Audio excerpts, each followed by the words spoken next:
E aí a enfermeira ali liga o aparelho, está calibrando ali no iPad. Agora vamos pensar na aplicação. E como é que isso tudo se aplica? Isso tudo se aplica da seguinte maneira. Eu vou colocar aqui alguns exemplos para a gente discutir um pouco sobre o tema, tá? Esse primeiro exemplo daqui é uma coisa que está acontecendo muito lá fora, que é a questão de vídeo de próteses 3D, próteses impressas a partir de impressão 3D, tipo o que eu mostrei ali com aquela senhora, né, que tem aquele implante de maxilar. Lá fora está acontecendo muito isso, de crianças e adolescentes terem impressas próteses 3D. Por quê? Porque criança cresce, porque criança não toma cuidado, porque criança quer uma coisa que seja mais personalizada, mais divertida. Então, pais estão se juntando para fazer esse tipo de coisa. Aqui no Brasil, isso ainda não é aprovado pela Anvisa, mas, assim, já existe lá fora. É um mercado. E por que eu estou trazendo isso? Porque isso é uma questão importante. Isso é uma questão que está acontecendo. A gente está passando por alguns momentos que as coisas estão andando, que a tecnologia está avançando. Então, nesse sentido, eu penso muito nesse tipo de coisa. Aqui, por exemplo, a gente está vendo um vídeo de um paciente de Parkinson, né, que ele tá usando, está testando um aparelho, né, e esse aparelho daí ele faz com que haja uma estabilização, ou seja, ele faz com que o sistema nervoso central se estabilize. O teste que ele está fazendo é um teste tipo aquele quando a gente está dirigindo, de tocar o nariz, que é um teste de estabilidade. Então, nesse caso daí, após ele ligar o aparelho, que basicamente dá uma espécie de microchoques no cérebro, isso muda. Então, por exemplo, ele não consegue pegar um copo. E aí agora ele faz o teste de novo. Só que dessa vez o paciente consegue fazer o teste com êxito. Por quê? Porque nesse momento ele está recebendo uma carga, né, no cérebro, é um microchoque que faz com que estabilize essa onda e ele consiga performar minimamente esse tipo de tarefa. E aí a questão é, tá, beleza, pô, e o que, que isso tem a ver com imagem? Tudo, tudo. Porque é a partir exatamente da imagem que vocês geram, é a partir da imagem que vocês proporcionam, que isso é possível. Então, quando a gente pensa numa reconstrução, quando a gente pensa numa imagem gerada a partir de qualquer tipo de técnica, a gente pensa nessa transversalidade. Hoje, se pensa, por exemplo, em transversalidade entre modalidades, como, por exemplo, a tomossíntese. Mas e a transversalidade entre outras coisas? Então, por exemplo, hoje está muito comum essa parte de prótese em consultório odontológico. Então, o dentista ele gera lá a imagem, o técnico ele faz uma reconstrução. Então, por exemplo, eu já coloco a prótese ali na hora, um provisório. Eu imprimo numa impressorazinha 3D e eu uso. Então, esse é o tipo de coisa que talvez eu chame a atenção de vocês para esse tipo de coisa. Por quê? Porque é a tendência de mercado. Eu também trago 3 assuntos para vocês que, assim, podem ser interessantes, né? Eu trouxe um para provocar, né? E 2 por uma questão de um pouco de moda também, né? Esses assuntos... Opa, desculpa, eu cliquei aqui errado. Esses assuntos, geralmente, eles estão povoando aí a moda, estão povoando a mídia, estão povoando essa coisa. E eu trago o seguinte como pergunta. Eu vou mostrar essas 3 coisas e depois eu vou abrir para a gente discutir onde que vocês acham que a gente aplicaria isso daí na área de vocês. Então, o primeiro deles é arte gerada por, é, por computador. Então, deixa eu só trocar aqui a tela que eu estou compartilhando. Pronto, troquei aqui a minha tela. Essa tela aqui que eu gerei aqui, que eu estou mostrando, ela nada mais é do que um site, literalmente esse site Hysteria AI, que eu consigo gerar imagens. Então, por exemplo, eu vou lá nesse outro site daqui e eu consigo mostrar, por exemplo, uma imagem que eu gerei sobre um tema. Nenhuma dessas imagens aqui existe. Ela é real. Opa, isso também é uma questão. Essa imagem é real? Será que uma arte pintada por um computador ela é real? Ela é legítima? Então, por exemplo, se eu buscar aqui pela palavra Rio de Janeiro, o computador vai gerar, né? Eu sou precavido, eu já até tinha gerado uma aqui, e ele vai gerar uma arte relacionada a isso. Essa imagem daqui, quem pintou? O computador. Essa imagem não existe de verdade. Isso foi gerado por computador agora. Então, ele agora gerou, por exemplo, essas fotos aqui. E essas fotos aqui, elas não existem no sentido de que foi um humano que foi lá e fotografou. Isso é uma imagem gerada por computador. Isso não está obtido de alguma fonte, alguma foto, algum banco de dados. Isso é uma imagem gerada por computador. Eu vou mais longe. Esse outro site daqui, que em inglês é Essa Pessoa Não Existe, literalmente, quando eu dou F5 ou atualizo a página, ele gera um novo rosto. E a questão é, essas pessoas não existem. Elas nunca existiram. Isso é um modelo computacional que gera rosto. E aí a gente pensa nisso. Por exemplo, eu começo provocando a questão, será que algum dia a gente vai usar isso daí para o bem, para o mal? Não sei. Será que na área de vocês isso tem alguma utilidade? Não sei. Hoje está muito na moda o chat GPT. Eu acho que eu não vou conseguir abrir, por quê? Porque hoje esse chat GPT ele está com muita demanda, né? Basicamente está impossível entrar porque está com muita demanda. Mas o que é esse chat GPT? Ele é um programa, ele é uma espécie de um bot, né? Que você pode conversar com ele. E aí tem N aplicações, né? Uma das aplicações é, por exemplo, coisas para o bem, você conversar e tal. Mas tem aplicações para o mal. Quais elas são? Não sei. Ah, ele abriu, olha, fico muito feliz. Então, por exemplo, se eu perguntar aqui qual o melhor time do Brasil, o que o chat GPT vai fazer, vou aumentar um pouquinho a letra, ele vai responder para mim. Então, assim, é uma inteligência artificial que gera respostas. Então, eu posso perguntar aqui, por exemplo, o seguinte: como é a carreira de técnico em radiologia? E ele vai me responder. Isso é uma coisa importante. Até que ponto que isso é humano? Até que ponto que a gente consegue realmente identificar isso como? Será que a geração de imagem ela é boa até algum ponto? Ela é ruim? Agora está dando para ouvir. Tá. Então, por exemplo, se eu pergunto aqui o que é MAS, ele me dá essa resposta aqui gigante. E eu posso perguntar outras coisas. Essa pessoa aqui, imagina que eu tenho essa moça aí, esse cara, essa pessoa, e ela começa a conversar comigo. Será que isso é importante? Até qual a implicação disso? Porque isso tem a ver com essa coisa da imagem. O que é imagem? Imagem é uma construção.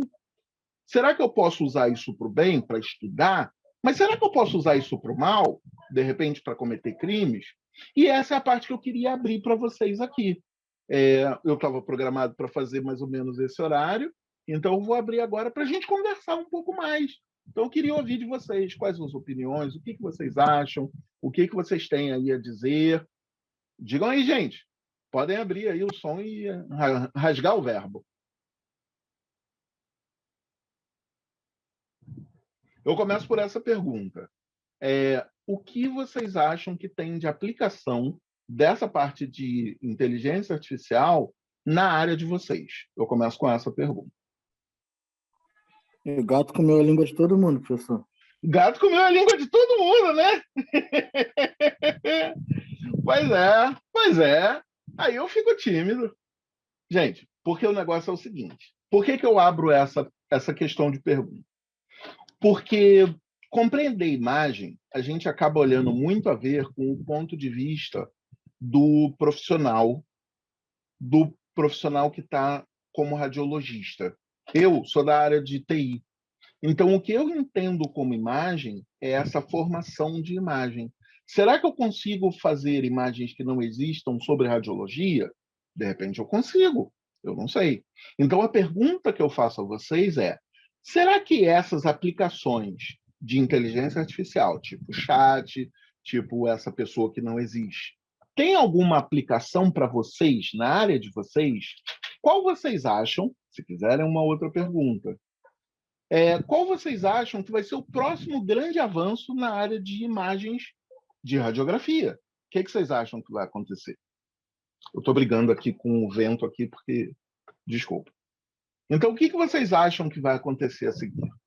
Hein? Professor, Gleidson aqui. Eu acho que na verdade, né, com essa possibilidade dessas imagens, quando na nossa área de radiologia, por exemplo, radiodiagnóstico, pode ter uma programação que ela já vai dar os laudos, né, em cima de um exame de um paciente já montado. Ele vai fazer um exame do paciente. Matador! E a gente vai ter um diagnóstico já fechado em cima daquilo do paciente, a parte anatômica dele. O que estiver fora do padrão dessa imagem, que já vai ter uma imagem formada, acredito que já vai ter esse diagnóstico ali já pronto no computador com essa imagem formada, né, anatomicamente falando. Você foi, assim, sniper ali na mosca, na mira, cara. Muito contraponto essa resposta dele. Oi? Eu tenho um contraponto nessa resposta dele aí, do Cleiton. Por quê? Por quê? Porque, pô, qual o sistema que não é falho? Não. Mas aí tem o seguinte, olha só. Aí eu tenho um ponto que eu dou razão ao que ele fala, porque é a tendência. Mas eu não tiro a sua razão. Qual é a questão? De maneira geral, o sistema ele vai identificar. Então, vamos pensar no seguinte: imagina que você tem uma mamografia que tem um monte de microcalcificação. E eu acho uma microcalcificação automaticamente. Ninguém que falou, eu falei, computador... o cara que você está questionando aí. Eu estou ouvindo seu áudio. Vamos lá, gente. Então, o que acontece? Quando eu tenho uma microcalcificação, seria muito legal que o computador identificasse, já assinalasse. Imagina, se eu já assinalo ali, ó, isso daqui é um tumor, porque possivelmente essa parte daqui tem uma lesão e tem umas especulações aqui e possivelmente é uma lesão. Isso é muito legal. O contraponto está correto também, porque o contraponto ele tem a ver com então eu não preciso mais do médico radiologista. Não, eu vou precisar do médico radiologista. Mas aí é que está. Então, tem os dois. Tem a ver a parte inicial relacionada à questão do que o computador vai apoiar, e há uma segunda parte que é relacionada ao que o profissional vai poder confiar ou não. Porque dentro desse conjunto de coisas aqui que eu mostrei, que é lindo e não sei o que e tal, tem erros, tem coisas grotescas. Então, se vocês buscarem, depois eu sugiro essa pesquisa, procurem aí, por exemplo, arte gerada por inteligência artificial. É bem legal, porque é exatamente isso. Então, a inteligência artificial, nesse caso de imagem, para que ela vai servir? Por exemplo, o exemplo é maravilhoso, que é identificar coisas automaticamente. Isso substitui um humano? Que é essa pergunta que o colega contrapôs. Isso substitui um humano? Não, não substitui um humano. Eu preciso ainda de ter um humano ali a palavra para final verificar. tem que ser do humano, né? Exatamente, exatamente. Então, os dois que colocam aí, vocês colocam as coisas que são realmente o que vai acontecer. É exatamente isso. Opa, diga. Boa noite, tudo bom? Essa Tudo informação bom. que você está passando aí, nada substitui a formação de um profissional. Sim, com certeza. Já tentaram várias vezes e não conseguiram. Mais ou menos. Existem algumas coisas que são imagens guiadas e existem alguns marcadores que já se faz automaticamente. Então, por exemplo, tem certos aparelhos que você usa que ele tem uns protocolos. Que protocolos são esses? São exatamente esses protocolos. É que ele não fica para o profissional final. Isso já fica dentro da programação do computador. Entende? Então, por exemplo, quando você gera uma imagem de tomografia, qual é o cálculo que ele faz? É um modelo. E esse modelo é um modelo observacional. É a partir disso que você gera a imagem. Então, quando você tem isso, óbvio, eu estou colocando aqui uma coisa mais geral.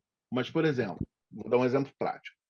Quando você faz um Doppler, o Doppler é uma espécie de um tataravô dessa técnica. Porque, por exemplo, num exame de Doppler, você consegue ali, por exemplo, ver o que é sangue venoso, o que é sangue arterial, o que são outros fluidos. Então, você consegue ver isso. E é um exemplo de aplicação de que isso existe, sim. Mas no pouco que eu sei de radiologia, eu sou técnico em conceito de equipamentos. Várias vezes já acontece com a máquina, que tem um software desse, que a maioria das vezes não dá certo. Dá diagnóstico, fica um diagnóstico, quando ele vê a máquina, a imagem que a máquina fez, de 3D, 4D, seja lá o que for, nunca bate com o que ele está vendo no real. Sim, e isso você tem razão. Isso você tem razão mesmo.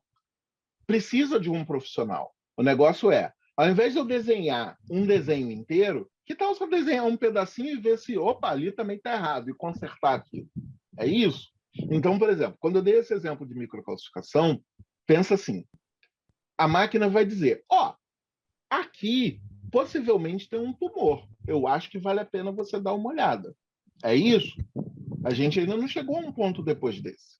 Então você tem razão quando você diz isso. Não substitui um humano mesmo, não.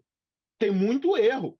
Pô, com certeza. Isso que eu estou mostrando aqui é uma coisa, assim, ainda em laboratório, está engatinhando. A máquina ela pode finalizar e o laudo final ser sempre do médico, né? É sempre do ser humano, porque se for confiar 100% na máquina, não há condições. O problema é que não se vai. Com o passar do tempo, o ser humano confia mais na máquina, né? Entendeu? O cara faz exemplo. Hoje em dia tem os médicos que laudam em casa, né? Sim. Aí o cara recebe, sei lá, 200 imagens. Pô, ele está em casa, ele vai sentar, aí ele tem uma tecnologia dessa, ele vai mandar a tecnologia daquela escaneada, aí ele vai só... Ele não vai gastar... Exatamente. Se ele gastasse 4 horas para as 200 imagens, ele vai gastar 1 hora, 1h30. Não. Exatamente. Né? Vocês estão enganados. O médico, para lhe dar 300 laudos num dia, ele leva 18 horas. Para dar 300 exames num dia,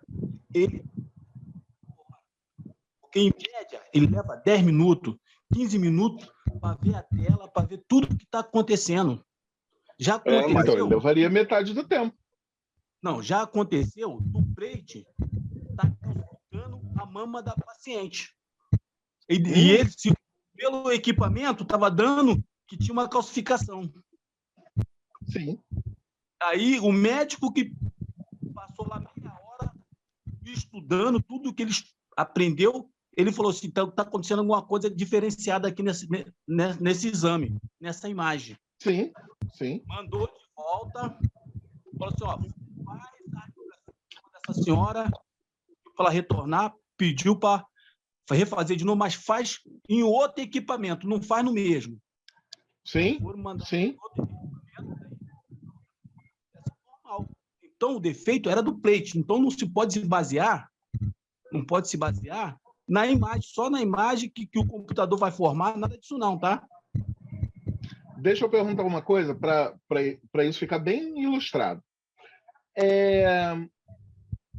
Você aceita cartão de crédito ou Pix? Se eu chegar a falar, vou te transferir um dinheiro, você aceita? Se eu aceito, claro que eu aceito. Você aceita, não aceita? Até debaixo d'água. Só que esse Pix, ele não foi visto por um humano. Não é um humano que vai fazer o tratamento desse Pix. Mas quando chega em você, ou pior, quando não chega em você, e eu te mando o comprovante lá do Pix, porque às vezes a gente faz isso, a gente agenda ao invés de enviar o Pix. Eu paguei juro mês passado por causa disso. Então, quando você faz isso, aí você tem uma conferência humana. Quando dá certo, você não quer nem saber o que está acontecendo.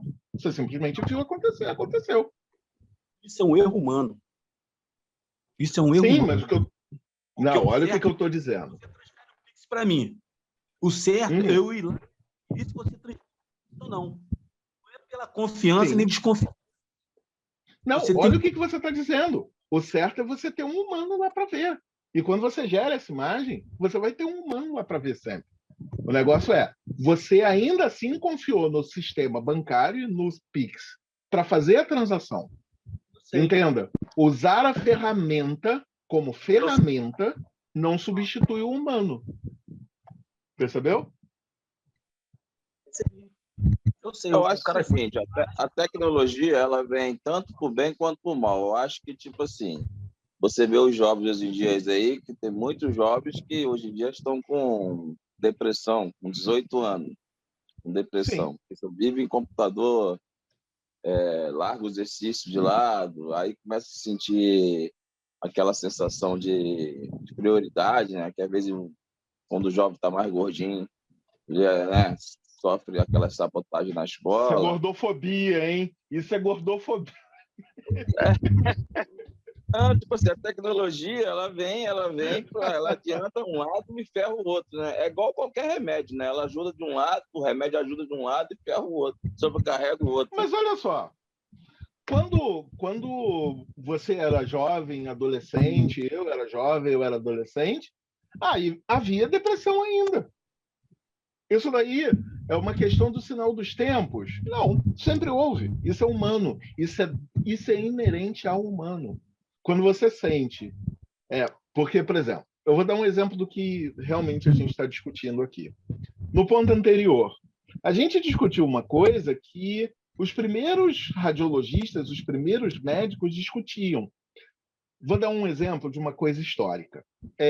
Houve um determinado momento, no final do século XIX para o início do século XX, que os médicos eles não lavavam as mãos, porque eles acreditavam que lavar as mãos atrapalhava, podia conduzir os miasmas para o corpo das pessoas. Houve uma luta muito grande, teve um médico, inclusive, que foi ridicularizado, um cientista que foi ridicularizado, porque ele entendia que a mortalidade infantil diminuía quando as parteiras faziam os partos, porque elas lavavam a mão, porque elas sempre utilizavam uma bacia com água para asepsia. Hoje, isso parece uma besteira. Pô, quem não lavaria a mão para atender um paciente? Quem não utilizaria da higiene? Mas naquela época não era. Então a gente tem que ter esse olhar sempre de será que o que eu estou falando é daquele momento, ou é de depois, ou é de antes? A gente está passando exatamente por esse movimento. Será que o que vai acontecer a seguir é uma coisa que a gente sabe? Eu falo muito isso para as pessoas que eu conheço. eu passei por um momento que eu tinha que ir à biblioteca para estudar. Depois eu tive um momento que eu tive um primeiro computador, um primeiro celular. O celular, se hoje eu fosse olhar em comparação ao que é hoje, não é a mesma coisa. Eu tive Teletrim. O pessoal mais velho aí sabe o que é Teletrim. E quando a gente olha hoje para a tecnologia, a gente olha. Sua tia? Me sinto velho. Me sinto velho. Eu tive Teletrim. E a gente pensa assim, caraca, Teletrim é o bicho, não sei o que. Cara, era um aparelhinho que você recebia SMS. E aí? Hoje, o tanto que você faz com o celular, o que eu digo é, a tecnologia ser analisada, ela é difícil enquanto a gente está passando pela mudança. Mas é esse o pensamento que eu queria incutir na mente de vocês, fazer com que vocês pensassem sobre isso. Eu gosto muito dessas ideias contrapostas, porque é isso que faz a gente humano.